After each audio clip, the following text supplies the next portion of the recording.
The best way to get people to do things is to make them feel it. Telling someone to do something has limited effectiveness unless they have to do it for whatever reason. Making them feel that they should do it is, I think, and the shocking thing to me is I thought my generation was going to be the ones where everything was equal. And here we are, you know, now, and it's really, you don't have to behave like that in the workplace. You don't have to be shouting at people. Not that I ever did, but you can treat people with respect and with empathy and be a kind leader and still be a really tough leader. It's the best of time and the worst of times. And it's the best of times because we have absolutely incredible access to a global market through streaming. We can get our music in front of or in the ears of people around the world much more easily than we ever could. But the worst of times is that... Welcome to Stories Untold, live from Cairns Crocodiles. We're unpacking the stories we carry but don't always tell, the stories we've untold ourselves and the stories that are still being written. In this series, we're going to spotlight the overlooked, the unpolished and the unspoken experiences that have shaped some of Australia's most creative and influential minds. Let's dive in. Ladies and gentlemen, welcome to a very special episode of Stories Untold. This is the series where we are talking about the stories that we carry but don't always tell, the stories we've untold ourselves and the stories that are still being written. I have the pleasure of being joined by Annabelle Herd. Annabelle is the CEO of ARIA and is a major figure in Australia's creative sector. She has industry-shaping experience across media, politics and broadcasting, including 2 decades at Network 10. She truly champions stories, artists and systems that fundamentally shape the cultural identity of this country. Annabelle, I have been very excited to talk to you. Oh my God. So thank you so much I'm for joining excited. us. You're welcome. So, Chief Executive of ARIA, when someone asks you what you do, what do you tell them? Well, first of all, I usually say ARIA Awards because everybody's heard of the ARIA Awards. But then I sort of talk about the fact, I feel like I'm the Australian music industry's biggest fan. That's my job. What do you wish you could tell them when they asked you? I wish I could tell them how important a job it is because, you know, local culture is just so important. And if we're not careful, it's a very, very easy thing that can slip away given all of the globalization, particularly of media and content and everything else. So, yeah. And culture's atomizing, right? You know, Yeah. it's one of those things, like the times that we come together and galvanize as a nation are becoming fewer and fewer. And, you know, beyond sport, music is like one of those last remaining bastions of... Music is absolutely something that brings people together. It's just, I think those mass audience channels are not there the same way that they used to be. So it's how do you find it? That's the trick. All right, let's start with the stories that we lead with. Annabelle, what is a story about you that rarely gets airtime but says everything about who you are? Oh my God, that is an impossible question. Everything about who I am. Well, I was born in Cairns, actually, You're which a a lot of local. people don't know. I didn't really ever live here, but I do think, and I did also go to boarding school in Queensland for a couple of years. I lived around the world growing up because I was a kid of a diplomat, and I think most people don't know that, and I think it really shaped how I've approached my work, my life. Having to move schools every 2 years, you have to learn how to meet new people and also understand people and understand different cultures and have empathy and all those things. So, yeah, I suppose moving around a lot as a kid, I didn't love it at the time, but it's been very helpful. It shaped who you are as a practitioner. 100% shaped who I am. Yeah, I think so. Now, you have truly eclectic career history. But if your career had a juncture that had a before and an after moment, what would that moment be? I think it happened before I actually started my career, unless you count being a kitchen hand as a career when I was at uni, which I don't. I was at uni and I was at home, as one often is when one is at uni, and I watched a press club address, which is a very dull thing to do, I think, if you're a uni student, but this was in Canberra, there were only 2 channels at the time. And I was about to turn over and then I was like, oh, this sounds quite interesting. And it was all about this thing called the internet, and which I'd never heard of.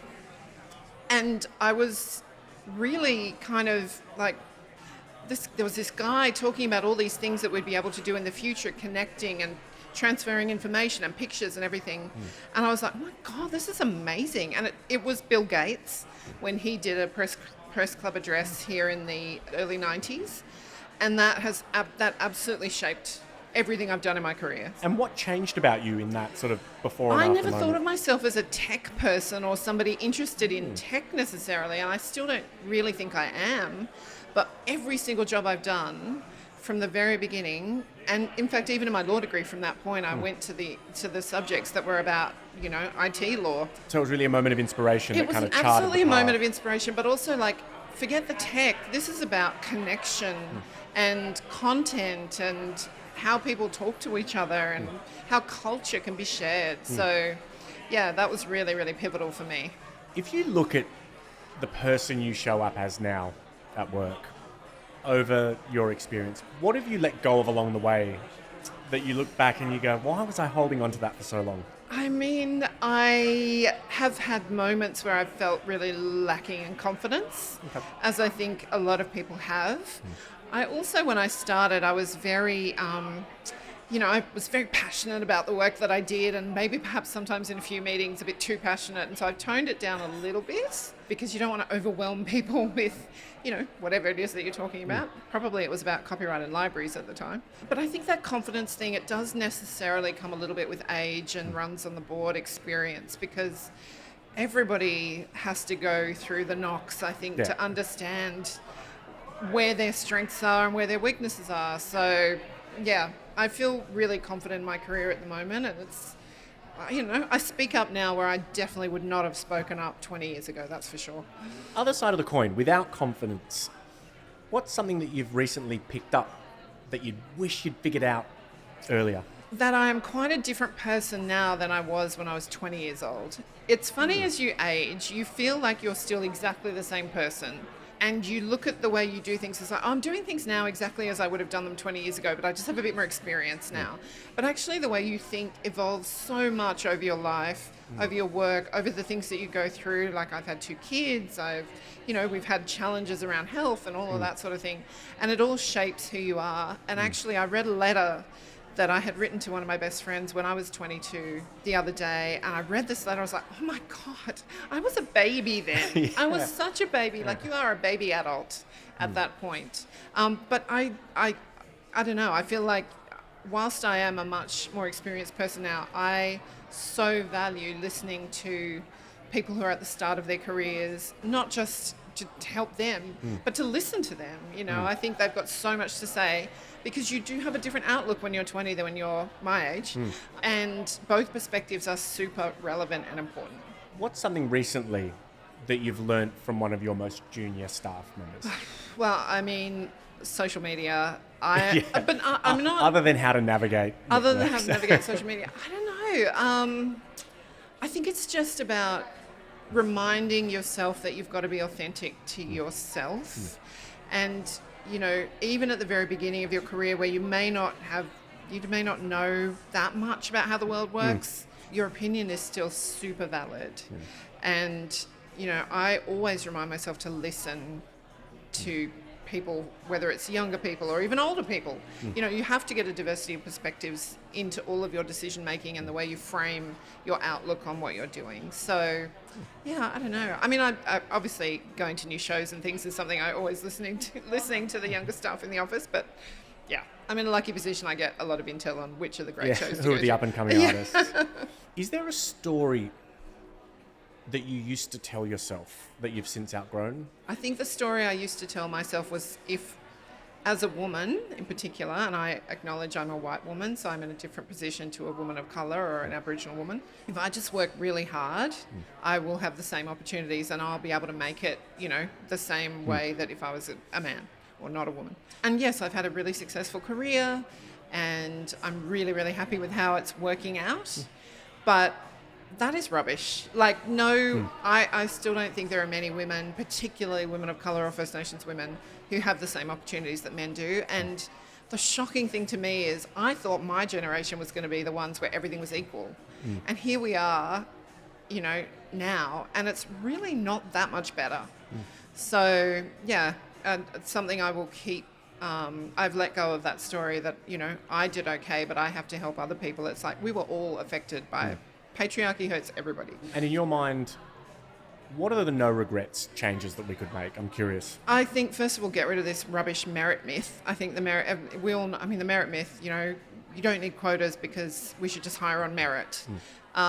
Merit isn't a real thing. If there was real merit, you would have equal representation across the board. So, I mean, that's one of the things that I think is just, it has to go. We just need to stop even saying it. It's just so stupid and wrong. Proven by data, proven by research, proven by common sense. And what advice would you give to emerging female leaders? I think you obviously have to work hard. I think stand up for what you believe. Stand for something. Don't be passive.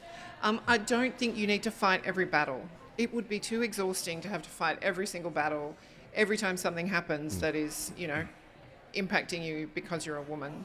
But make sure you keep an eye on the way things are going. Make sure you bring other women into the room, and not just women, other underrepresented groups who either aren't there, represent them, and if they're not there, perhaps think about how you get them in there, because really they should be representing themselves. You shouldn't be representing them. So I think it's pick your battles. And don't feel like the whole weight of correcting all of this thousands of years of discrimination is all on your shoulders. And what advice would you give to me to help do this? As as a male leader that wants to help recalibrate the scales. Sure. I mean, I think showing up is a very important thing, and even asking that question. Perhaps one other piece of advice I would say to someone is the person you choose as your partner is probably the most important decision you're going to make for your career. And whether that's a male or a female or non-binary person, is that person going to support you as much as you support them in your career? Because I think having a kid can be a real career killer for women. Some women choose to, take that path. But if you don't want to, then you really need to think about the person that you're going to have children with. And as a parent, as a father, I think you absolutely have to be there 50-50 on the whole way through. And as a leader, you need to be talking about parental leave and, parental, not maternity leave when a baby comes along, but parental leave when a baby comes along. And just thinking about that framework in a different way will make such a difference for the women in your team. I love that answer. And shout out to my loving wife, Jess, who I'm only here because she is so competent to have the kids for a week. Absolutely. I want to talk a little bit about unlearning and unlistening. What's something that you were taught about success that you've actively unlearned? Look, I think, it's a little bit about this theme that's kind of quite strong, particularly has been in the last election, about kindness being weakness. I think you're told that to be a leader, you have to be quite strong and you have to be, a bit tough and not so caring. I can be tough and absolutely be determined, formidable, if you want another word, when I have to be. And, I've copped a bit of flack for that in the past. My mum thinks it's a badge of honour. You don't have to behave like that in the workplace. You don't have to be shouting at people. Not that I ever did. But you can treat people with respect and with empathy and be a kind leader and still be a really tough leader. How did you cross that Rubicon? When was it that you realised? I guess just watching people, I mean, I wouldn't say that I've ever had a mentor as such, but I have learnt a lot from a lot of people I really admire. And even with the people I really admire, you can sometimes see them going down a path. You're like, oh, you didn't really need to go down that path. So it's really just computing all of that, finding your style. And even if you're not naturally a kind, empathetic person, not everybody is. It doesn't come naturally to everybody for different reasons. I think it's something you really have to learn if you want to be a good leader. I feel as though it's a duty. You have a duty of care. And so you even do, if it's and not you just won't be very good at it if you don't. People just won't like you it's a very short much. Runway. So, yeah, exactly. Other side of the same coin, is there a story that you used to believe about yourself that you've since rewritten? I guess... I was COO at Network 10 for a few years. I was at 10 for a very long time. Most of that was in corporate communications and regulatory affairs. I became COO, and it was a real sort of confidence thing for me that I didn't have an MBA. And I went to a session, a sort of professional development session with a bunch of incredible women. And I got up and we were talking about this kind of vulnerabilities that you feel. And I got up and said, look, I feel like that's something I always have to overcome. And one of the women who was in a very, very senior role in a big company in Australia, she came up to me and she said, Annabelle, I didn't even finish year 10. you've got a law degree. What are you going on about? You don't have an MBA. So what? So, I think it's really about trust your own skills. And if you genuinely feel like you don't have something that you need to know, go and learn it. Like, there's so many different ways to learn nowadays. You don't have to do an MBA. But yeah, just don't if you don't feel held back for silly things like that. If I were to go and ask the team at ARIA, what's it like working for Annabelle? What do you think they'd tell me? I hope they'd say nice things. I have an amazing team at ARIA. We are so collaborative. The great thing about working in music is that almost everybody in music is there because they're passionate about what they do. So the team is very passionate, and I just like to harness that passion, I guess. I try and empower my staff to do things. Sometimes I have to let go a little bit of, like we all do. It's like, let go a little bit of, having to have the perfect sentence or the perfect outcome or whatever, so that people can learn and so that they can infuse things with their own sort of spin on stuff. So I would hope that they would say it's a great place to work. We have a lot of fun, and that they feel really supported in, learning themselves and growing in their roles. But yeah, it is awesome fun. I mean, it's very stressful too. Like, putting on the ARIA Awards is a massive event with so many stakeholders. You've got, all of the artists who are nominated and performing and presenting, all of their teams. So it's record labels, publicists, all the brands that we work with who are incredible as well. But, lots of people, government who, support us to be in Sydney for the ARIA Awards. So many people, so many passionate, creative people, and it's a lot to sort of hold together, the broadcasters. So it is quite stressful, but in that environment, we just have to know we have each other's backs. Gig economy. And that's, totally. It definitely is that. At corporate scale. 100%.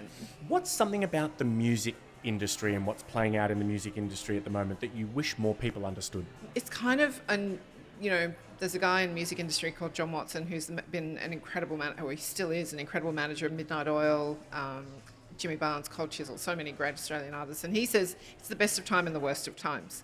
And it's the best of times because we have absolutely incredible access to a global market through streaming. We can get our music in front of or in the ears of people around the world much more easily than we ever could. But the worst of times is that they can get their music into Australia more easily than they ever could. So in a way, we're sort of being swamped with music from particularly the US at the moment. So we really need to stand up for our local culture, because without local stories, without local music, film, who are we? Who even are we? And now is the perfect time to lean into that. Australians lent into that, I think, in the election that we've just had. They chose to look inward a little bit more, which is not always a good thing, but I think in this case it really is a good thing. Like, who are we without local culture? Who are we without a strong Australian cultural voice? And music is such an important part of that, and we're really good at it. We are really good at music. Doesn't matter what genre you like, there is an incredible Australian artist that you'll be able to enjoy. Dance is going off right now, electronic and dance, but we're famous for rock bands. We've got a great hip-hop scene, And how does the layperson support that ambition? Well, in practical terms, like, the easiest thing to do is go onto one of the streaming services, Spotify, for example, and just look up local playlists. Just filter to what you can just look up Australian hip hop or Australian dance or Australian whatever. That is a really, really easy thing to do, and they will take you there, really, really.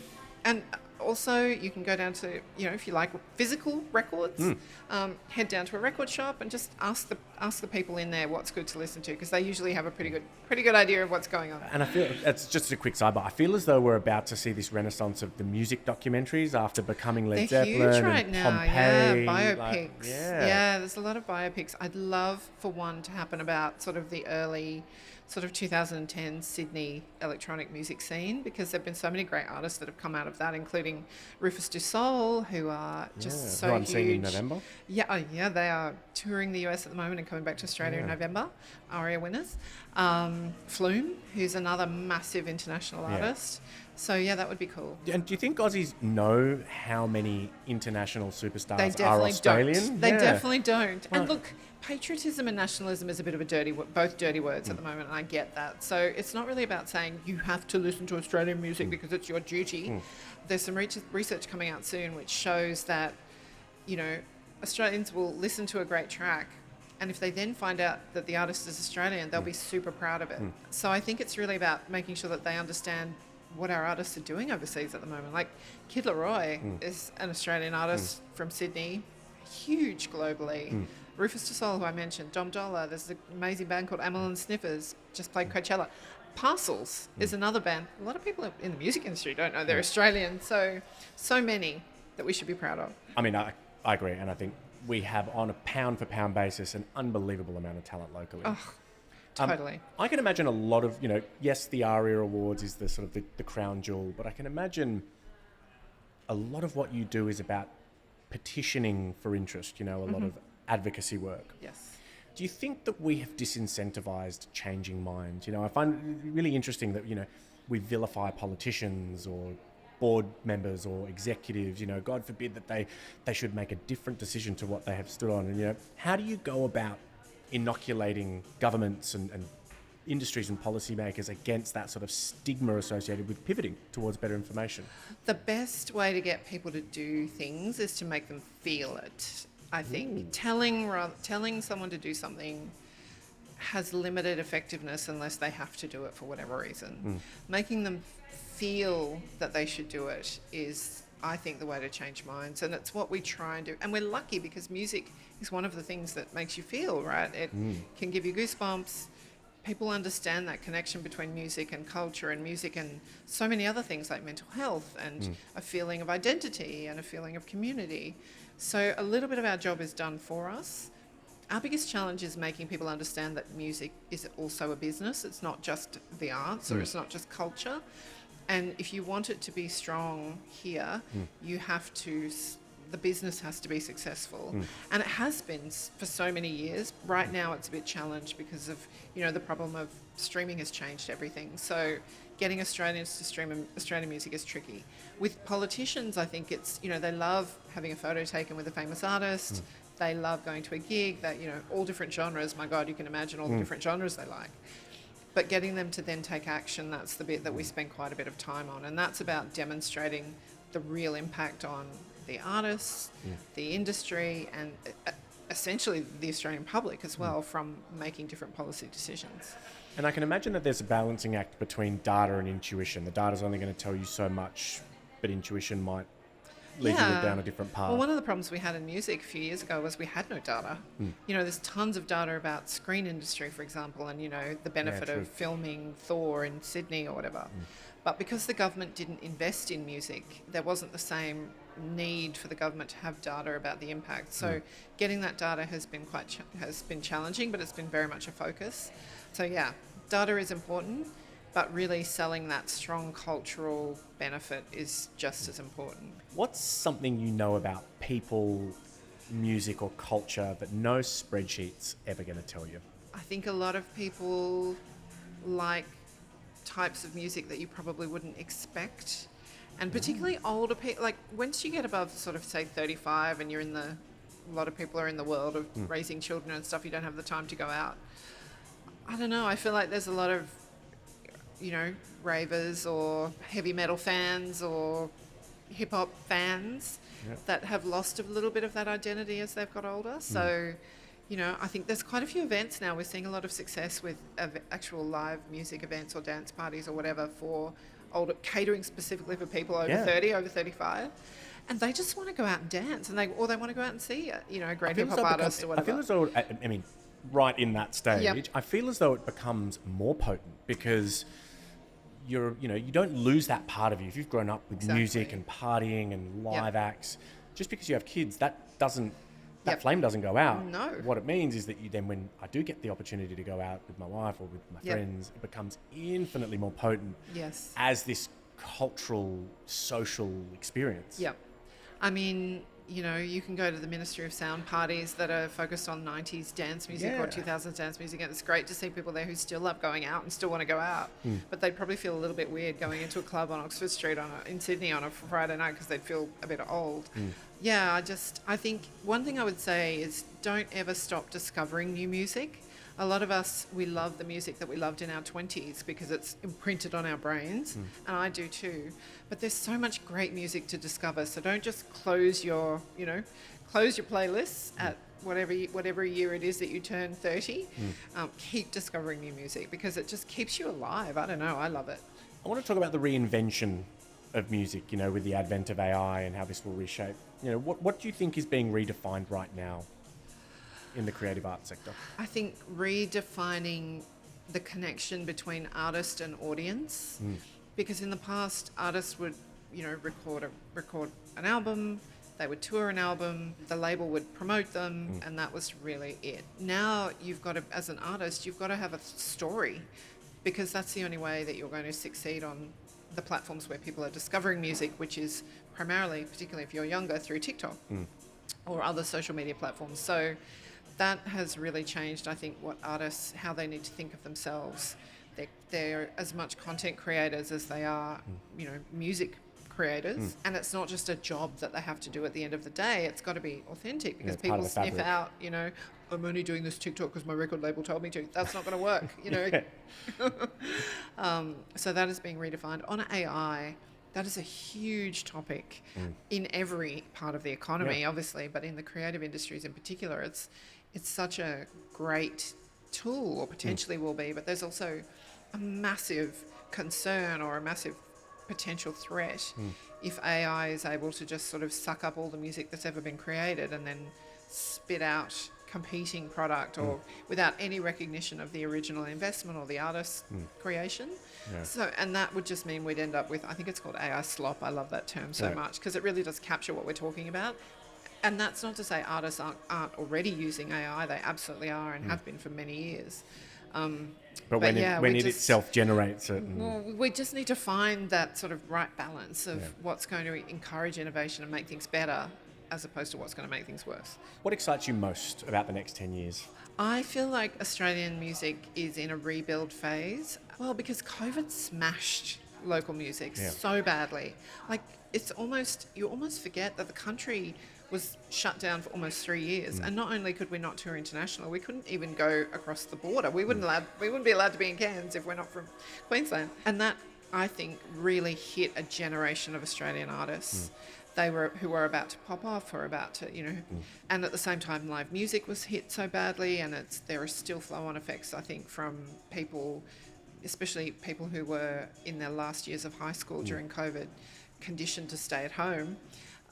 Getting them back out to see live music, getting them out to festivals. Festivals are really challenged at the moment for a number of reasons. So, but we're starting to see signs that those artists that did kick back into gear in the couple of years after COVID, we're starting to see the results of that. There's also been a big investment from government since then, and it's going to start bearing fruit. So I'm just really excited. It's never going to be the same. So one of the other things ARIA does is the charts. So we do the ARIA charts every week, and there's been a lot of talk about the fact that there's much fewer Australian artists in the charts. We're never going to go back to the days where half of the charts are Australian, because the chart is now made up of every song ever released. You're competing against Coldplay, the Beatles, whatever. So to get into that top 40 is an incredible achievement. It's not going to suddenly change back to having half Australians, but that doesn't mean that we're not having great success with our artists. And it's going to be more and more, I think, over the next few years. And what advice would you give to someone that might be thinking that they want to jump into this space? Yeah, I think you really have to ask yourself if you're going to do it properly and do it professionally, or if you're more of a hobbyist, I guess. And what differentiates someone that's going to do it properly? To be successful, you have to work incredibly hard. You have to absolutely work your ass off. You have to be driven. You have to be passionate, because it is hard. It's easier to be an artist these days. It's much harder to be a financially viable artist, to have a career as an artist. So, it is going to be a really tough road. So you need to really, really want it, and you need to be prepared to work really hard. Sound advice. All right. I have, to finish this wonderful fireside chat, 3 short stories untold. These scary questions. Annabelle, when was the last time you surprised yourself? Well, it might have been Friday night, actually. I mean, I have a pretty full-on job. I'm also selling my house at the moment, and I have 2 teenage daughters who have it, as kids get older, you think that it's going to be easier, and it is in some way, but like the emotional support is more. So I went out on Friday night to an event that I had to go to for work, which I super enjoyed. And then I kicked on afterwards. So that really surprised Mum's me. on tour. I go out a lot. I go out a lot for work, obviously, and I love going to music. But yeah, I didn't have to go on to the second event, and I did. So Does it ever fatigue? I'm just curious. look, it is a bit of a working at both ends of the day. Like, it's a full-on job during the day, and then, there are a lot of events in the music industry, so it can be a lot. Do you do you ever like detox and just give yourself a breather and then? Yeah. I actually, It's a soft no. Yeah, no, I do. I definitely do. I mean, you have to take breaks. Everybody has to take breaks. Annabelle, what part of you still feels in progress? In progress? Well, leadership, definitely. I don't know, working out what life is all about, I'm suddenly, on the other side of 50. I feel like I'm in some ways still young. 25, I don't know. You're one of the coolest jobs in the country. I have a very cool job. Honestly, this job, I loved working in television, but this job has given me a whole new lease on life. It has been life-changing, having such a lucky opportunity to move into an industry where you don't know much about it, but everybody knows you don't, and they don't care. I've been able to learn. I've been able to meet so many new people, go out again. I am loving life, honestly, so... Yeah. We should all be How so do I lucky. keep that up? Yeah. Well, I mean, that leads me perfectly into the final question. If this chapter of your life had a name, what would it be? And what would you hope the next chapter would be called? This is definitely the revival of, the fun in my life. Because it is tough in those years when you've got little kids, in particular, and a full-on career. So I feel like I'm definitely having more fun. And I've also deliberately wanted to do that. So it's like fun. Next chapter, I think more fun. Isn't it? More fun? Ooh. I don't know. You've got to keep having fun. It's a great follow-up chapter to fun. Yeah, you've got to just keep having fun and doing things that make you happy. Well, I wish you nothing but success and a thriving Australian music industry. Annabelle, thank you so much for joining us. It's been a pleasure. Absolute pleasure. Thank you so much. You're welcome.